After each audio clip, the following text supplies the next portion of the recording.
এখন যখন প্লাঙ্ক সাহেব তার স্মার্ট গড় শক্তির মানটা পেয়ে গেল, যেটা হলো আপনার বোল্টজম্যান শক্তি বন্টন সূত্র, এটা পেয়ে গেল, তখন সে ব্ল্যাক বডির জন্য সূত্র প্রতিপাদন করা শুরু করে দিল। তার সূত্র প্রতিপাদন আপনারা কিভাবে করবেন? লিখতে হবে যে শুরু করবেন, মনে করি টি পরম তাপমাত্রায় কোনো ব্যবস্থায় 0, এপসাইলন, 2 এপসাইলন, 3 এপসাইলন ইত্যাদি মানে শক্তি বিশিষ্ট প্লাঙ্ক স্পন্দকের সংখ্যা যথাক্রমে n0, n1, n2, n3 dot dot dot ইত্যাদি। এখন এই কথা আসলে কি বোঝাচ্ছে? তো আমরা বলেছিলাম রেলে জিন্স কি করে আপনার স্পন্দক, রেলে জিন্স কেন, আপনার একটা ব্ল্যাক বডির ভিতরে আপনার বিভিন্ন কম্পাঙ্কের শক্তি থাকতে পারে বলেছিলাম না? তো এই যে এক হার্টের এই মডিতে শক্তি থাকবে, এটা তো একটা থাকবে না, এরকম এরকম আপনার অনেকগুলো থাকতে পারে, এরকম অনেকগুলো থাকতে পারে, এইরকম অনেকগুলো থাকতে পারে, এগুলো অনেকগুলো, এগুলো অনেকগুলো। তো এইগুলোকে বলা হচ্ছে, এগুলো থাকবে n1 পরিমাণ, এগুলো থাকবে n2 পরিমাণ, এবং এইগুলো থাকবে হলো n3 পরিমাণ, এবং এইটার শক্তি থাকবে হলো আপনার এপসাইলন পরিমাণ, এইটার থাকবে 2 এপসাইলন, মানে প্রত্যেকটা মানে একটা একটা করে। এইটার একটা শক্তি হলো এপসাইলন, এইটার একটা শক্তি হলো 2 এপসাইলন, এইটার একটা শক্তি হবে সেই এপসাইলন। আরেকটা কথা বলি, এই যে আপনার বোল্টজম্যান যে সূত্র ব্যবহার করছে, এই বোল্টজম্যান শক্তি বন্টনের সূত্র ব্যবহার কারণে আপনাকে এইভাবে মান ধরতে হয়েছে। প্লাঙ্ক কিন্তু নিজে থেকে আইডিয়া করে নাই যে আমরা বিকিরণকে বিচ্ছিন্ন ধরি, তাকে বাধ্য হয়ে ধরতে হয়েছে যে শক্তি বিচ্ছিন্ন, ব্ল্যাক বডি থেকে যে বিকিরণ বের হবে সেটা বিচ্ছিন্ন হবে। মানে বুঝতে পারতেছেন, উল্টো পথে হাঁটতে গিয়ে সে ব্যাপক একটা কাজ করে ফেলছে। তো সেক্ষেত্রে আপনার যে স্পন্দকের যে মোট সংখ্যা হবে, তো সবগুলো যোগ করবেন এবং এটা সামেশন দিয়ে প্রকাশ করা যায়, যেখানে আপনি এদের যে এগুলো আছে এটাকে আপনি জে দিয়ে প্রকাশ করবেন, বই জে দেওয়া আছে, তাহলে জে মান কি হয় 0 থেকে একদম ইনফিনিটি, কতগুলা এগুলো স্পন্দক কতগুলো থাকবে সেইটা হিসেব নাই, এই কারণে ইনফিনিটি ধরা হয়, আপনার যত খুশি তত থাকতে পারে। এবং মোট শক্তির পরিমাণ, তো এইভাবে কেমন হইলো দেখেন, বললাম যে 1 হার্টজ, এটা কতগুলো আছে, n অন গুলো আছে, এবং একটা শক্তি কত, একটা শক্তি যদি এপসাইলন হয়, n অন টার শক্তি হবে আপনার n গুণ এপসাইলন পরিমাণ। একইভাবে আপনি যদি 2 এর কথা ভাবেন, মানে এটা কথা ভাবেন, তো এই n2 এটার ক্ষেত্রে একটা শক্তি, একটা শক্তি আপনার 2 এপসাইলন, এবং n2 গুলার শক্তি হবে আপনার, গুণন করে দেবেন প্রাইমারি স্কুলের অঙ্ক এরকম। তো সবগুলো একটা একটা করে গুণন করে সব একসাথে যোগ করে দিচ্ছেন, তো এটা হলো আপনার মোট শক্তি। এখন আপনি কি করতে পারেন যে এখান থেকে আপনি ই কমন নিতে, এপসাইলন কমন নিতে পারেন, এপসাইলন কমন নিলে তাহলে আপনার এরকম থাকবে, মানে এটাতে কোনো পরিবর্তন হবে না, এটা যেভাবে আছে সেভাবে লিখতে পারেন। এখানে হবে 1 plus 2n2 plus 3n3 plus dot dot যাবে, এবং এইটাও আপনি সামেশন দিয়ে লিখতে পারেন এইভাবে, এপসাইলন সামেশন, সেই এখানে জে দিয়ে প্রকাশ করতে পারেন, এবং এটার সাথে আবার একটা করে সহগ আছে। তো এইখানে যে হবে n, এটা নিচে যে যে সমান সমান 0 থেকে একদম ইনফিনিটি পর্যন্ত। তো এখানে আপনি একটা পাবেন হলো স্পন্দকের মোট সংখ্যা, আর একটা পাবেন হলো আপনার স্পন্দকের মোট শক্তি, মানে এগুলাতে কত মোট কত শক্তি আছে সেটা হলো এইটা আপনার। এখন হিসেবে সুবিধার্থে আমরা এখানে যে বাদে যতটুকু টার্ম আছে এর উপর পাওয়ার হিসেবে সেটাকে আমরা এক্স ধরে নিব, অর্থাৎ ধরি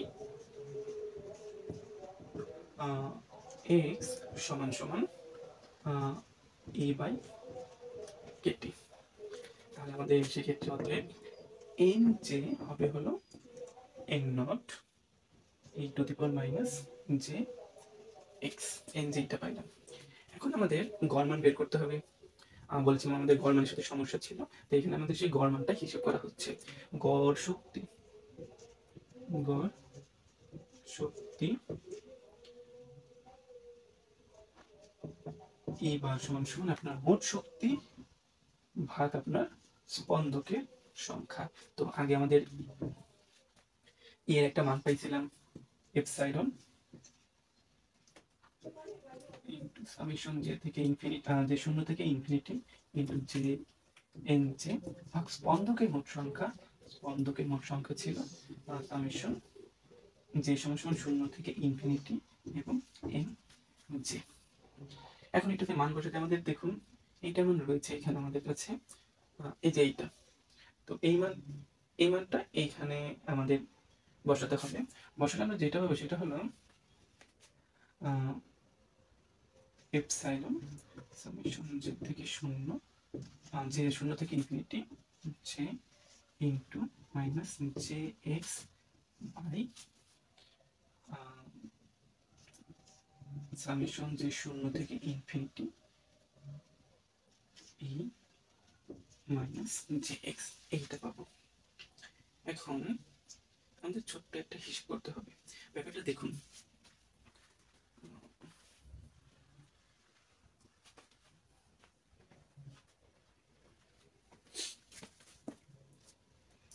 আচ্ছা ধরুন একটা রাশি হলো আপনার লন এ to the power minus J X, এইটা এইটা। তো এইটাকে আপনি যদি এক্স এর সাপেক্ষে অন্তরীকরণ করেন তাহলে আপনার কি হবে? যেহেতু এটা লন, তো আপনার প্রথমে হবে অন divided by E to the power minus J X, এইটা হবে। এবং ভিতরে এইটা এক্স এর রাশি, এইটাকে আবার আপনার কি করতে হবে? আবার আপনার সমাকলন করতে হবে, অন্তরীকরণ করতে হবে। তো এইটা অন্তরীকরণ এইটাই হবে ই মাইনাস জে এক্স, এবং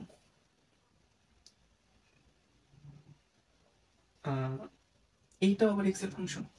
তো এইটাকে আবার করলে আপনি এখানে মাইনাস জে পাবেন গুণ হিসেবে। অর্থাৎ আপনি এইটা এইরকম পাচ্ছেন minus J e to the power minus jx divided by e to the power minus jx। এখন যদি এখানে সামেশন থাকতো, যে সামেশন শূন্য থেকে ইনফিনিটি, এখানে সামেশন বসাইতে হবে শূন্য থেকে ইনফিনিটি এবং সামেশন যে শূন্য থেকে ইনফিনিটি। সেক্ষেত্রে দেখুন তো আপনার এই একটা অংশ এবং এই অংশ সমান, জাস্ট একটু মাইনাস চিহ্ন আছে সেটা দেখা যাবে। তাহলে আমরা কি করতে পারি? এখানকার এইটুকুর পরিবর্তে আমরা এইটা বসাতে পারি। আচ্ছা তাহলে এইটার পরিবর্তে আমরা এখন এইটা বসাই। তাহলে এইখানে আমরা লিখবো যে এই মানটা এখানে এইটুকুর পরিবর্তে এইটা বসাই দিই, মানে এটা বসাই দিব এখানে, যে ডি ডিএক্স লন লন সামেশন যে শূন্য থেকে infinity e to the power minus minus J X, এইটা হবে। এখন আমাদের এখানে মাইনাস পাইছি, তো দেখুন এখানে যদি আমরা মাইনাস দিতাম তাহলে এখানে একটা মাইনাস থাকতো এবং এখানে একটা মাইনাস থাকতো, এই মাইনাস এই মাইনাসের দুইটা ক্যান্সেল হয়ে আমরা পজিটিভ পাইতাম। তার মানে এখানে আমাদের একটা মাইনাস গুণ হবে এবং এখান থেকে এইটা বসাই না, তো এটা যদি বসাই তাহলে আমাদের রাশিটা হবে এইরকম। তো এইটুকু তুলে দিতে পারি। আগের ধাপে আগের ধাপে আমরা গড় শক্তি ই বার সমান সমান এইটুকু পাইছিলাম, এইটুকু। এখন এইটাকে আরেকটু ম্যানিপুলেট করতে হবে। আপনার এই অংশটাকে বিস্তৃত করে দিয়েছি, যে সমান সমান শূন্য বসে এইটা আপনার জিরো হবে, ই টু দি পাওয়ার জিরো হবে, এরপর 1 2 3 এইভাবে মান বসিয়ে দিয়েছি। তো এখন দেখুন এই অংশটাকে, এটাকে বলা হয় বাইনোমিয়াল বিস্তৃতি। অন minus Y to the whole to the power minus অন থাকে, সেটা অন plus Y square plus Y cube plus Y to the power 4 plus dot dot dot এইভাবে লিখতে পারবেন। দেখুন এইটাকে আমি আবার এখানে লিখছি just E to the power zero মানে ওয়ান, এবং বাদ বাকি একই এখানে আছে, এখানে কোনো পরিবর্তন নাই। একটা বিষয় দেখেন, আহ,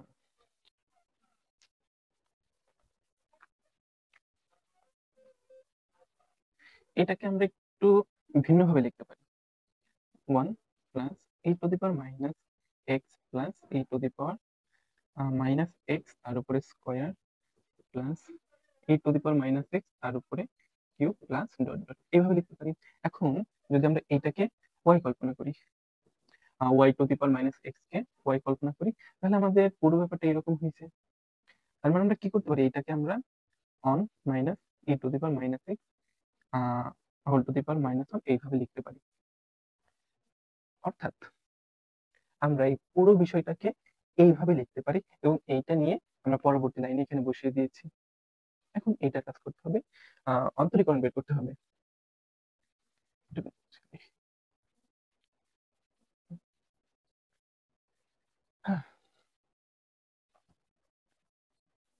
দেখুন, আমাদের লন এক্স যদি আপনি অন্তরীকরণ করেন তাহলে আপনি কি পাবেন, 1/x পাবেন।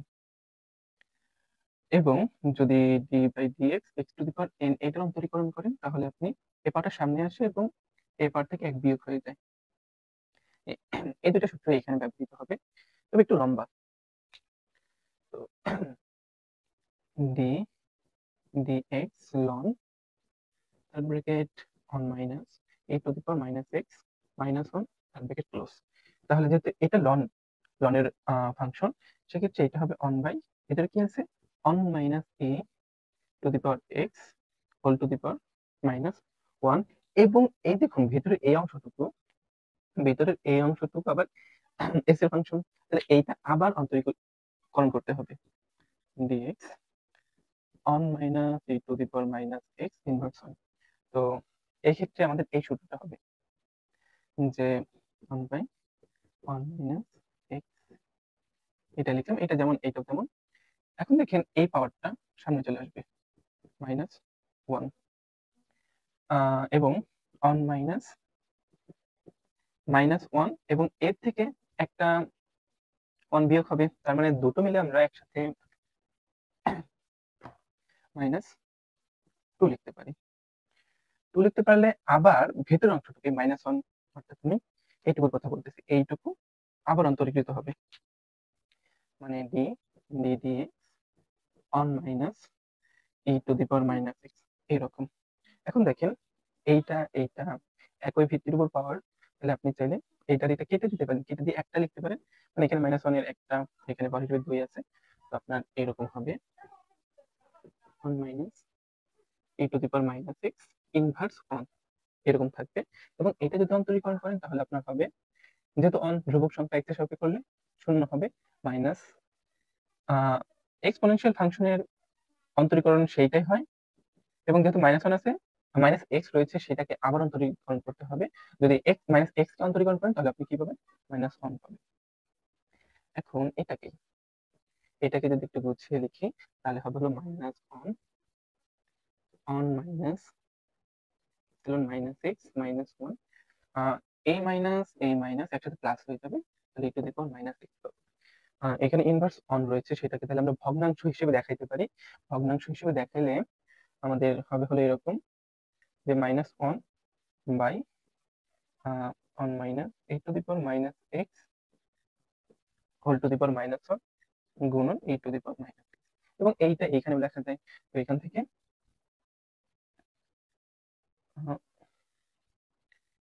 এইখানে লিখে দিলাম, অর্থাৎ আমাদের এইটা বা এইটা উত্তর ফলাফল হলো এইটুকু। তো এইটুকুনি এখন পরবর্তী লাইনে এটার জন্য লিখতে হবে, চাইলে এটা তুলে নিতে পারেন।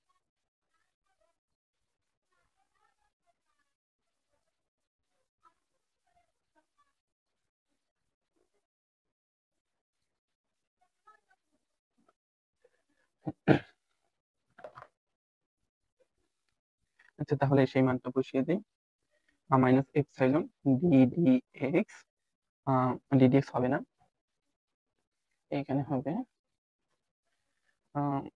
Minus e⁻x by 1 minus epsilon e⁻x এরকম। এখানে দুইটা মাইনাস, তো মাইনাসে মাইনাসে প্লাস হয়ে যাবে। প্লাস হওয়ার পর আমরা একটা কাজ করব, লব এবং হরকে e⁻x দ্বারা ভাগ, e⁻x এইটা লব, এইটাকে এটা দিয়ে ভাগ করব, এবং একইভাবে এইটাকে করলে অঙ্কের মানের কোনো পরিবর্তন হয় না, মাইনাস এক্স। তো এখান থেকে আমরা কি পেতে পারি, এটা লিখতে হবে এপসাইলন, এইটা থেকে এটা কেটে অন হয়ে যাবে, অন হলো। তো এইখানে এটা নিচে এটা পাওয়ার হিসেবে দেবো, এটা নিচে হর হিসেবে দেবো, এটা নিচে এটা হর, এটা নিচে এটা হর, 1 মাইনাস e⁻x মাইনাস 1 হয়ে যাবে। আচ্ছা, একটা বিস্তৃত করি, তো এরকম পাবেন, যেহেতু একই রাশিটা কেটে কেটে আপনার অন থাকবে। অন হলো। এখন এটার ক্ষেত্রে আসেন, দেখুন আমাদের যদি অন বাই এক্স থাকে সেটা আমরা এভাবে লিখতে পারি। তো এখানে এটাই রয়েছে যে অন বাই, তো কি করতে হয় আমাদের, এইটা দিয়ে তার উপর পাওয়ার -1 দিবেন। তো পাওয়ারে পাওয়ারে গুণন হয় -1, তাহলে ই টু দি পাওয়ার এক্স পাবেন শুধুমাত্র। তাহলে আমাদের এই অংশটুকু জাস্ট এইটুকু, এইটাকে এইভাবে লেখা যায় ই টু দি পাওয়ার এক্স। এবং এক্স সমান সমান আমরা কিছু ধরে নিয়েছিলাম, এক্স সমান সমান আমরা কিছু ধরে নিয়েছিলাম, সেটা ছিল হলো এক্স সমান সমান এপসাইলন বাই কেটি। এখন সেই মানটা আমরা পুনরায় এখানে বসিয়ে দেব, epsilon divided by E to the power epsilon by Katie -1। তাহলে আমাদের এই গড় শক্তি ই বার সমান সমান এইটা পেয়েছি, এইটা হলো গড় শক্তির মান।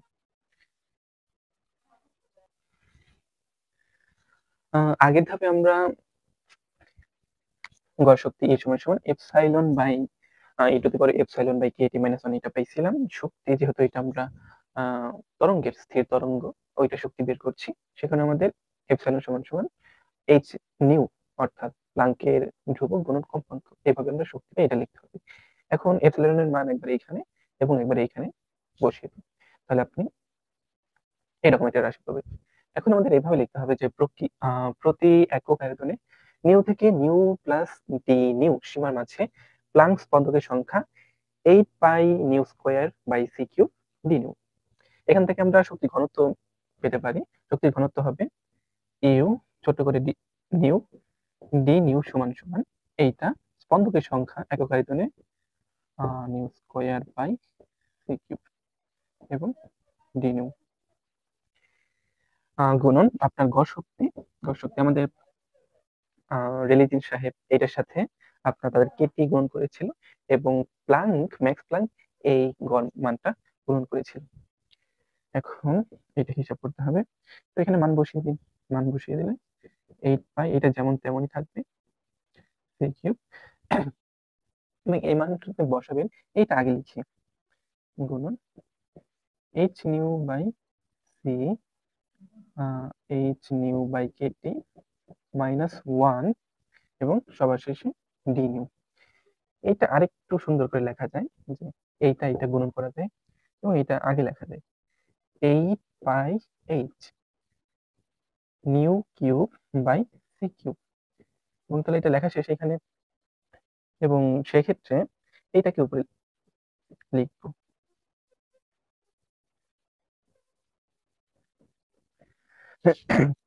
এবং এটাই আমাদের প্লাঙ্কের বিকিরণ সূত্র, মানে যেটা নিয়ে কথা বলতেছিলাম, প্লাঙ্কের বিকিরণ সূত্র। এটা প্রকাশ করা হয়েছে আপনার কম্পাঙ্কের মাধ্যমে, চাইলে আপনি তরঙ্গ দৈর্ঘ্যের সাপেক্ষে প্রকাশ করতে পারেন। বিকিরণ সূত্র, প্লাঙ্কের বিকিরণ সূত্র আপনি কম্পাঙ্ক থেকে তরঙ্গ দৈর্ঘ্যের মাধ্যমে প্রকাশ করতে পারেন, এবং সেটা কিভাবে দেখুন, আমরা জানি সি সমান সমান মিউ ল্যাম্ডা, এটা আমাদের ক্লাস 10-এ ছিল একটা সূত্র, ভি সমান সমান এফ আর ল্যাম্ডা। তো এই সূত্র একই সূত্র, এখানে সি হলো আলোর বেগ, এখানে আপনার শব্দের বেগ হতো, ফ্রিকোয়েন্সি এফ আমরা নিউ দ্বারা প্রকাশ করি, ল্যাম্ডা তরঙ্গ দৈর্ঘ্য এটা আমরা ল্যাম্ডা দ্বারা প্রকাশ করি। এখন এটাকে আমরা ল্যাম্ডার মান বের করলাম, সি বাই ল্যাম্ডা হবে। এখন এটাকে অন্তরীকরণ করুন, আচ্ছা এটাকে একটু অন্যভাবে লিখে নিই। তো ল্যাম্ডা সমান সমান সি, নিউ সমান সমান সি ইন্টু ল্যাম্ডা ইনভার্স 1, তো নিচ থেকে উপরে উঠলে আপনার ইনভার্স 1 দিতে হয়। এখন এই নিউটাকে আপনি তরঙ্গ দৈর্ঘ্য অর্থাৎ ল্যাম্ডার সাপেক্ষে অন্তরীকরণ করুন, তাহলে অন্তরীকরণ করলে কি হবে, সি আপনার কনস্ট্যান্ট ধ্রুবক, তার কিচ্ছু হবে না, গুণন এই যে পাওয়ার রয়েছে এটা আপনার সামনে চলে আসবে মাইনাস, এরপরে আপনার ল্যাম্ডা -1 পাওয়ার ছিল এবং তার সাথে আরেকটা -1 যুক্ত হবে, অর্থাৎ দুটো মিলে তারা -2 হয়ে যাবে। আচ্ছা, তো আমরা এটা পেলাম, অর্থাৎ আমরা ডি নিউ সমান সমান ডি ডি ল্যাম্ডা নিউ সমান সমান -c বাই ল্যামডা স্কয়ার এইটা পাইলাম। এরপর আপনি একটা কাজ করতে পারেন, ডি নিউ এইখানে রাখুন এবং ডি ল্যামডাটা ওই পাশে পাঠিয়ে দিন, তাহলে আপনি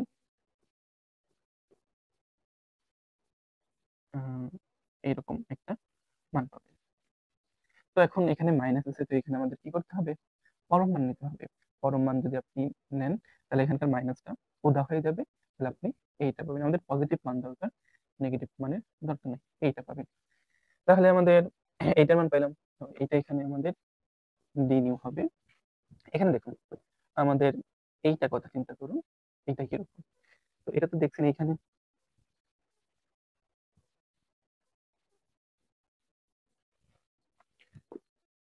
আচ্ছা এটাকে আহ এইভাবে লিখি যে মানে এখান থেকে, আচ্ছা এটা মুছে দিই। এখান থেকে আমরা ল্যামডা সমান সমান মানে ল্যামডা তাহলে নিউ নিচে চলে যাবে, এইভাবে লিখি। এখন এটা উল্টে দিন, উল্টে দিলে আমাদের এইরকম হবে, তাহলে এটা উল্টে যাবে। এখন এটাতে আপনি কিউব করুন, কিউব করলে আপনি এইটা পাবেন সমান সমান এখানেও কিউব এবং এখানে কিউব, অর্থাৎ আমাদের এই মানটা সমান সমান 1/λ কিউব লিখতে পারি। এবং এই মানটা এটা তো দিছি এইখানে, হুম, তো এই মানটা এটা বসাবো, ডি নিউ এটা বসাবো এবং এইখানে এই মানটা বসাবো। তাহলে বসাই 8 এইটা গেল এইচ, তাহলে এটার সাথে গুণন হবে এইটুকুর মান আপনার 1/λ কিউব গুণন এটার মান হলো C by lambda square D lambda by এই টু দি পাওয়ার এখানে এইচ এবং এইখানে আবার নিউ এর মান বসাই। নিউ এর মান হলো আপনার সি বাই ল্যামডা এবং এইখানে কেটি মাইনাস ওয়ান হবে। একটু যদি সাজিয়ে লিখি তাহলে এটা এইরকম হবে, 8/h, সি উপরে আছে উপরে এটার সাথে গুণ হবে। এখানে দেখুন ল্যামডা স্কয়ার নিচে আছে এবং এটাও নিচে, দুটো মিলে আপনার 5 হবে, 5 হলো। এবং এখানে ডি ল্যামডা বাই ই, এইটা নিচে আছে এইটা নিচে, তাহলে এটা আপনার এইরকম এই c by lambda kT minus one. এবং এটাই ইউ নিউ ডি নিউ সমান সমান 8/8c/λ to the power 5 d lambda e to the power 8c λ kT minus 1। এটা প্লাঙ্কের সূত্র, প্লাঙ্কের বিকিরণ সূত্র, যেটা আপনার তরঙ্গ দৈর্ঘ্যের মাধ্যমে প্রকাশ করা হয়েছে। এখন আপনার একটা ছোট্ট প্রশ্ন করতে পারেন যে যে দেখুন এইখানে তো এইখানে একটু পরিবর্তন করা আমাদের বাকি, তো ওটা কিরকম, এইটা আর আমাদের এই জিনিসটা কিন্তু এক না। এটা হলো আপনার অন্তরীকরণের কাজে ব্যবহৃত হয় এবং এটা জাস্ট একটু প্রকাশ করছে যে আমরা ছোট্ট একটা কম্পাঙ্কের অংশ নিয়েছিলাম, তো সেই ক্ষেত্রে এটা ব্যবহৃত হয়েছে। এইটার কোনো গাণিতিক রূপ অর্থ নাই, কিন্তু just ধরে নিছে এইভাবে। তো এখানে আপনি এখন এটা যেহেতু আপনার কম্পাঙ্কের বদলে তরঙ্গ দৈর্ঘ্যের মাধ্যমে প্রকাশ করেছেন, এইটা এরকম হবে যে ইউ ল্যামডা ডি ল্যামডা এবং এটা বলতে পারেন।